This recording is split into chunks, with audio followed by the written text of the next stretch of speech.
our ability to hire Mark Yudof, for which I will always be proud of my role in that. I don't know how Mark feels about it at the moment, but that's a different issue. What is demonstrably silly is the fact that the regents, the president, are personalized as being responsible for what's happened here.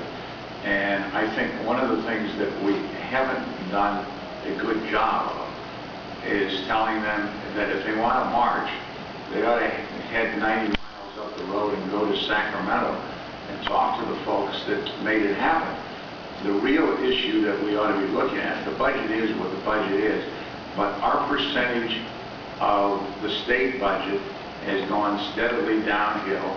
And I think one of the things that we should look at, decide what we want to do, and lobby for, even with an initiative to say, we, like Prop 98, want a given percentage of the state budget. We don't want to do it by initiative. Nobody likes the initiative. Well, one of the reasons is that these initiatives have passed is people didn't believe that the government does the right thing. You heard yesterday that prison guards are paid over the national average, and professors aren't. Well, how do you think that happened? Frankly, it was lobbying, and it was, financial support. And I just think that we have to be better represented there, and that we need to tell these folks that we'll give them a free bus ticket to Sacramento, but it's not anybody's fault that sits in this room. Thank you. Regent Blum.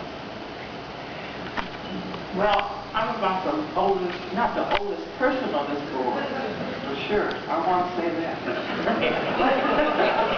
But I'm one of the longest serving members on this board. And I can say truly that, Mark, you have really anchored this ship more so than I have seen since I've been on the board. You have led us on a path that I believe is the right path. It's too bad that you had to come to California when we were in these dire circumstances, but I think under your leadership, we have seen so much happen that would not have happened probably had you not been here. And I just applaud you for your work. I don't agree, with student fees. I never agree with student fees, fee increases. But I want to say that your leadership has really made a difference in the 10 years that I have been on this board, and I applaud you for it.